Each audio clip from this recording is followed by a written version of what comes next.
sommes dans les 5 derniers kilomètres du Tour d'Émilie 2012. Donc cette semi-classique italienne longue de 193 km se finit comme d'habitude avec son circuit autour du sanctuaire di San Luca au sud-ouest de Bologne. On a donc 8 coureurs à l'avant de la course qui se sont donc dégagés dans l'avant-dernière ascension vers le sanctuaire de Madonna di San Luca. On a 2 Movistar, Visconti, Quintana, 2 Androni, Pellizotti et Carini, un Astana, Kessiakov, un Colnago, Pozzovivo, un Farnese, Rabottini et un Saxo Bank, le Danois Sorensen.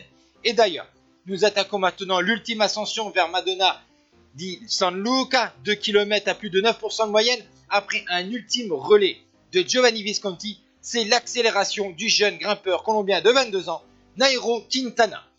Et avec cette attaque, on va avoir 4 coureurs qui vont se dégager à l'avant de la course. On a donc Nairo Quintana, vainqueur du Tour de l'Avenir 2010, première année chez Movistar, vainqueur du Tour de Murcie et de la Route du Sud.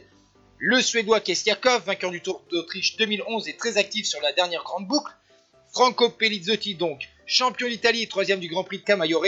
Et enfin Pozzovivo, vainqueur du Tour du Trentin, 8e du Tour d'Italie et vainqueur de la 8e étape de ce même Tour d'Italie. Nous attaquons maintenant ce fameux S avec les passages à plus de 14%.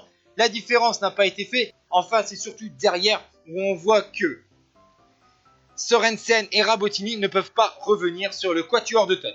Après un relais de Pellizotti, c'est au tour de Pozzovivo de montrer les muscles et d'accélérer. On pense que l'Italien de la Colnago est très fort, mais c'est surtout le jeune Colombien de 22 ans, Nairo Quintana, qui va accélérer et va lâcher irrémédiablement ses adversaires. Malheureusement pour les Italiens, ils vont être battus par ce jeune Colombien.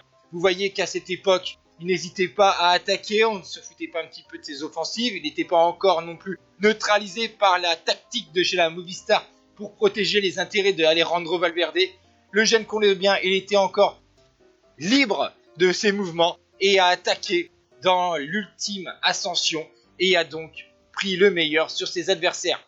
Nairo Alexander Quintana Rojas devient donc le 2e Colombien et la 2e année de suite pour la Colombie. Remporter donc ce Tour d'Émilie, semi-classique du calendrier italien de fin de saison, et donc Quintana va s'imposer au sommet du sanctuaire de Madonna di San Luca avec sa fameuse basilique qui a été aussi lieu d'un prologue du Tour d'Italie ces dernières années. Et donc succès du Colombien derrière. Kessiakov prend la 2e place devant Pellizotti, Pozzovivo, 5e, Sorensen, 6e, Rabottini, 7e, Visconti. Ciao tout le monde!